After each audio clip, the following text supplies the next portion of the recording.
Hi, Sage Canday here. You may remember me from such videos as the Krispy Kreme 5K Challenge and Vibrams are a fad. Now, in that second video, I took a lot of heat for kind of poking fun at the Vibrams. It's not that I'm totally against the minimalist movement, it's just I think it's a little unnecessary and maybe over the top to think that one needs a novelty pair of rubber foot gloves to simulate the barefoot running experience. In my opinion, you don't need all 5 toes separated to reap the benefits of strengthening the foot and allowing for a more natural foot strike. And let's face it, the non-existent cushioning in Vibrams isn't really practical in our modern world, full of artificially hard surfaces like asphalt and concrete.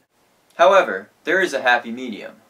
As I alluded to in my Vibram video, the Brooks Green Silence racing flat and other racing flats have already been used successfully to promote a more natural foot strike.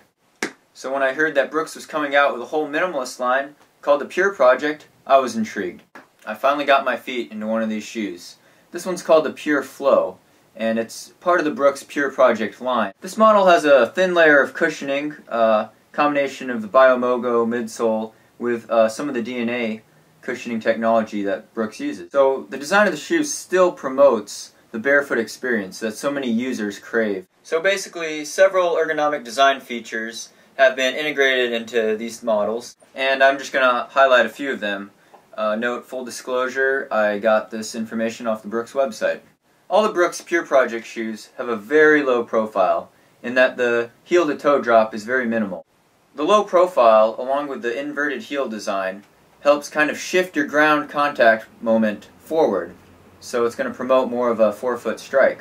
So it's probably good to have a little bit of cushioning on the bottom, because you don't want to get foot strike anemia, and also if you hit a small rock, sharp rock, you don't want to cut your foot either. On the bottom of the shoe, there's the split toe design feature, which allows the big toe to push off a little bit more freely and work like it's supposed to. The mesh-like upper is very flexible, and it's got this little elastic band here over the top that kind of embraces the foot, basically, above the instep, but it still allows for natural movement of the foot to occur. So now I'm going to put them on and take them out for a spin.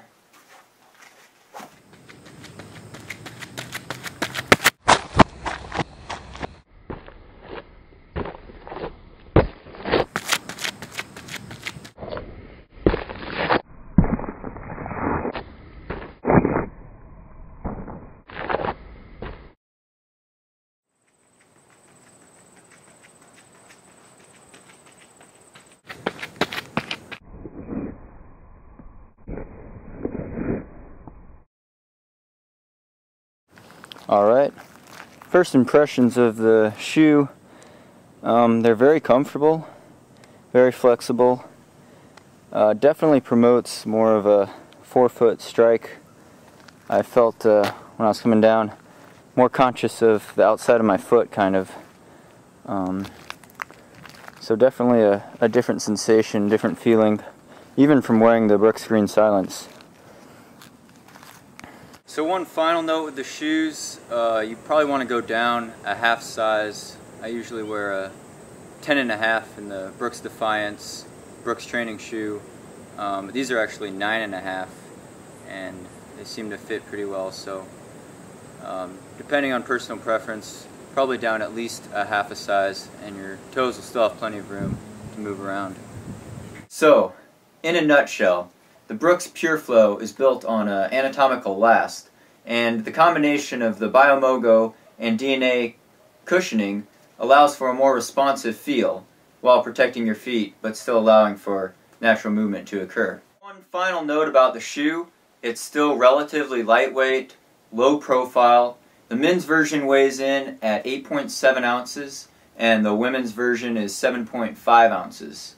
And this is the Pure Flow from the Brooks Pure Collection line. Thanks for tuning in. Until next time, train smart, race hard, but most of all, run happy.